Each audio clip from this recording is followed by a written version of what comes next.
ini. Baik, perkenalkan nama saya Agustina Vindi Derosari, NIM 1803030054, kelas B semester 5, jurusan Sosiologi, Fakultas Ilmu Sosial dan Ilmu Politik, Universitas Nusa Cendana Kupang. Baik, pada video yang ke-8 ini saya akan menjelaskan mengenai Disability Rights Movement atau pergerakan hak disabilitas oleh William N. Mill. Kita masuk pada penjelasan. Mengatasi disabilitas selama tahun 1980-an sebelumnya, banyak orang Amerika penyandang disabilitas menghadapi penolakan dari masyarakat. Jejak pendapat Lous Harris pada tahun 1986 melaporkan bahwa 17% penyandang disabilitas tidak makan di restoran selama tahun sebelumnya. Ini dibandingkan dengan 5% orang tanpa disabilitas. 1 dari 8 penyandang disabilitas tidak pernah pergi ke toko bahan makanan dibandingkan dengan 1 dari 50 orang tanpa disabilitas. Pertemuan pada bulan Februari 1988 di sebuah kamar hotel di Washington DC. Di sana mereka akan membuat Undang-Undang Nasional America with Disabilities Act atau ADA. Melayani di komite bersama Burghoff. Justin Dart Jr. juga telah tertular polio pada tahun yang sama dengan Burghoff. Penyakit itu membuat kakinya lumpuh, jadi dia pakai kursi roda. 18 tahun lebih tua, dia telah menghadapi diskriminasi jauh sebelum Burghoff diikat di sabuk perkakasnya. Dikirim ke ketaatan, sejarah manusia selalu ada menjadi orang-orang dengan kemampuan yang berbeda. Dalam beberapa kasus cedera atau penyakit meninggalkan seseorang dengan permanen atau berubah karena polio mengubah hidup Burghoff. Dalam kasus lain, seseorang terlahir dengan perbedaan fisik atau mental yang menimbulkan tantangan. Di Amerika Serikat, undang-undang tentang penyandang disabilitas sudah ada sejak era kolonial sebelum negara itu merdeka dari Inggris Raya. Kehidupan di koloni sangatlah keras. Di Plymouth Koloni, sebuah undang-undang disahkan pada tahun 1636 untuk memenuhi kebutuhan mereka yang tidak lagi berbadan sehat. Itu berlaku untuk semua pria yang menyediakan layanan militer untuk koloni. Sebuah undang-undang Massachusetts yang disahkan pada tahun 1694 mewajibkan setiap kota untuk melakukan perawatan yang efektif dan membuat ketentuan yang diperlukan untuk bantuan, dukungan, dan keamanan bagi orang yang terganggu atau orang yang disabilitas mental. Hukum baru di tanah yang gratis. Ketika orang Amerika memenangkan kemerdekaannya dari Inggris Raya selama Perang Revolusi pada tahun 1775 hingga 1783, banyak hal berubah di Amerika Serikat yang baru. Dengan kemerdekaan, muncul tanggung jawab baru bagi negara, termasuk hak untuk memilih dan kebutuhan untuk membuat undang-undang sendiri. Mereka yang dianggap masyarakat cacat seringkali tidak menikmati hasil perang revolusi atau hak-hak yang dihasilkan perang. Banyak politisi menganggap penyandang disabilitas sebagai beban potensi bagi pemerintah. Penyandang disabilitas harus dirawat dan hanya sedikit keluarga yang dapat merawat anggota keluarganya sendiri. Hal ini menyebabkan beberapa negara bagian mengeluarkan undang-undang baru yang dirancang untuk membatasi jumlah penyandang disabilitas di populasi negara bagian mereka. Undang-undang semacam itu tidak sepenuhnya baru dan telah ada di beberapa koloni sebelum perang. Hukum ini berlaku bagi mereka yang masih muda. Undang-undang tersebut terkadang disebut Undang-Undang LTC dengan inisial singkatan dari kemungkinan besar akan menjadi tuntutan publik.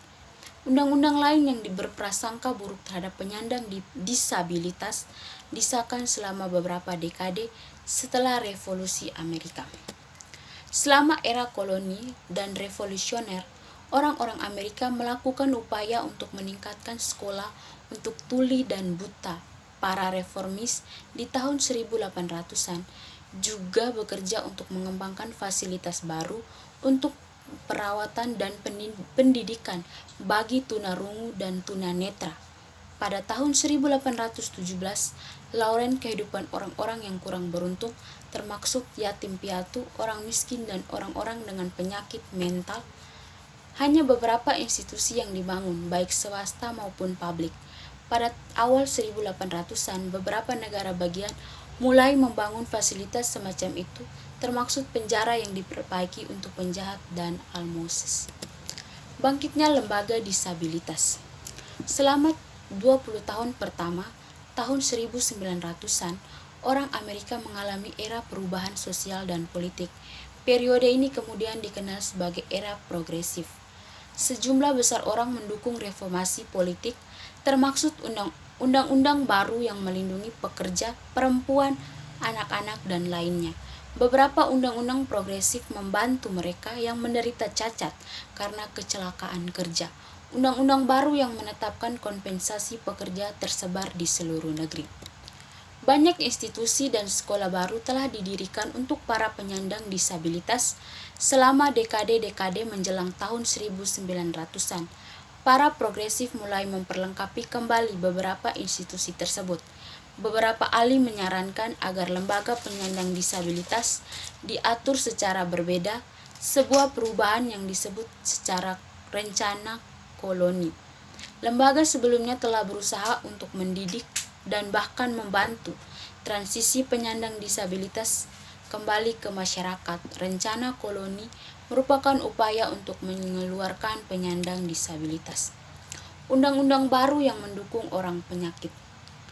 Selama sebagian besar tahun 1930-an, pemerintah federal tidak mengambil langkah serius untuk menyediakan kesempatan kerja bagi para penyandang disabilitas, tapi undang-undang disahkan untuk memberi mereka keamanan. Pada Januari 1935, dalam pidatonya di depan Kongres, Presiden Roosevelt menyerukan undang-undang baru untuk menyediakan berbagai kelompok orang Amerika, termasuk warga negara yang lebih tua, anak-anak miskin, dan mereka yang cacat fisik.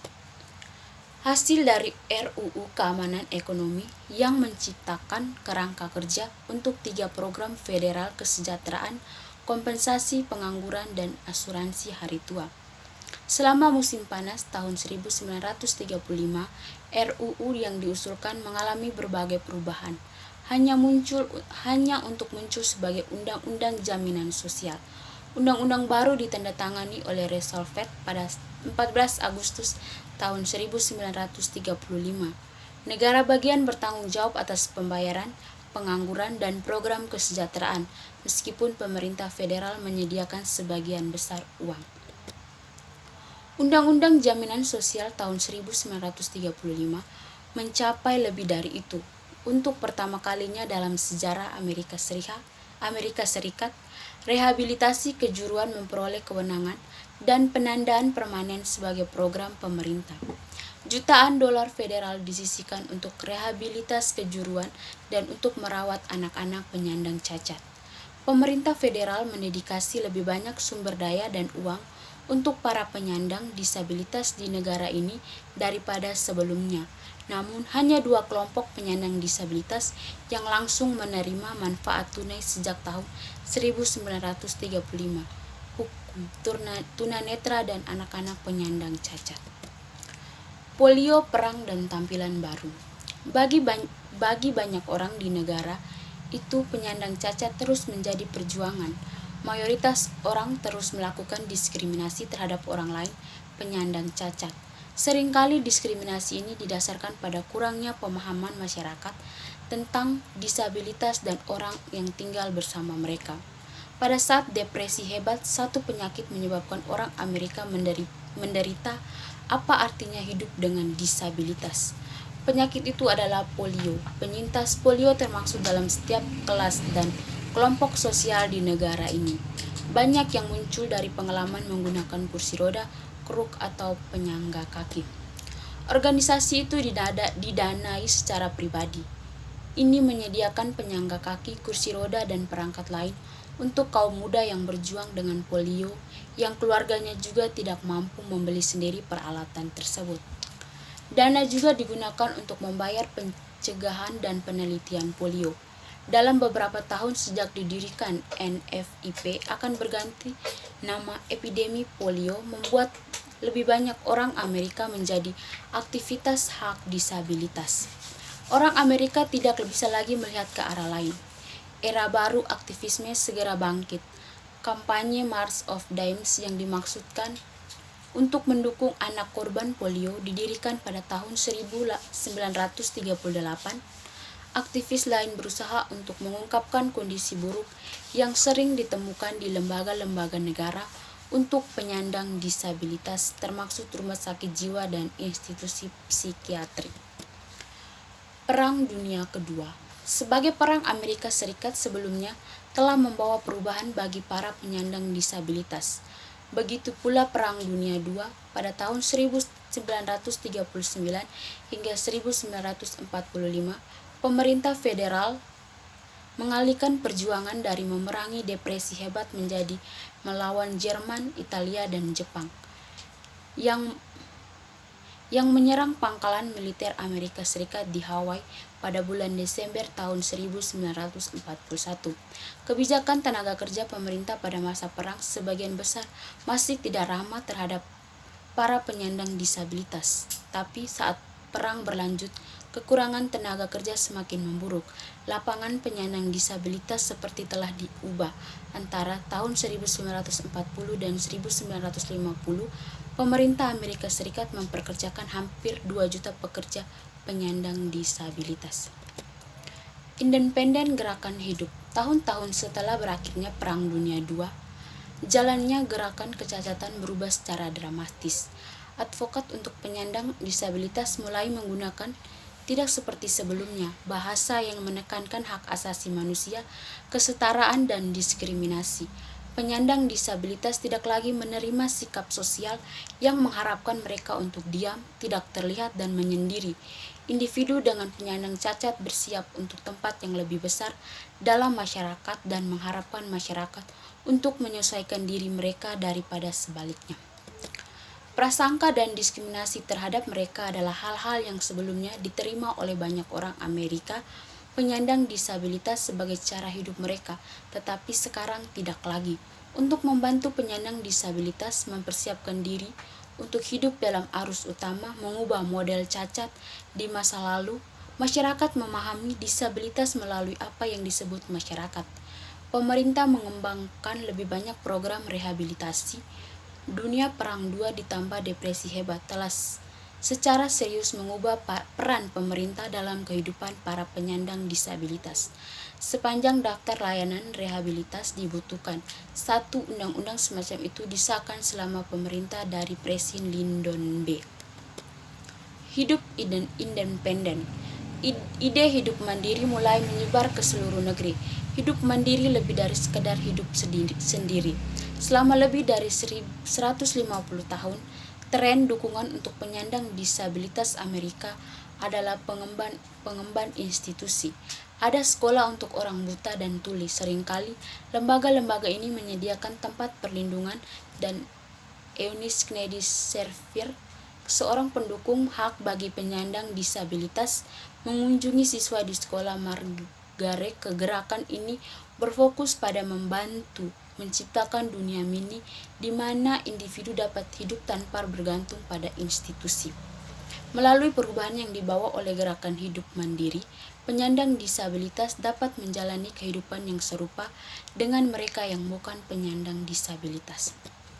Mereka mendukung apa saja dan segala sesuatu yang mungkin membuat kehidupan penyandang disabilitas Amerika lebih mudah dan lebih mandiri. Pendukung memberikan bantuan hukum, konseling, sebaya kesempatan hidup mandiri bervariasi, dan termaksud tempat-tempat seperti pusat hidup mandiri, pusat kesehatan mental komunitas, dan rumah kelompok. Tetapi fasilitas hidup mandiri tidak dapat ditemukan di mana-mana di Amerika Serikat. Terkadang penyandang disabilitas yang hidup mandiri dapat melakukan hanya dengan dukungan keluarga atau sumber pendanaan lain. Masih ada puluhan ribu tanpa dukungan. Beberapa tunawisma yang lainnya melalui keadaan yang mengerikan dijebloskan ke penjara dan bahkan penjara, terutama orang-orang dengan penyakit mental. Sekian dan terima kasih.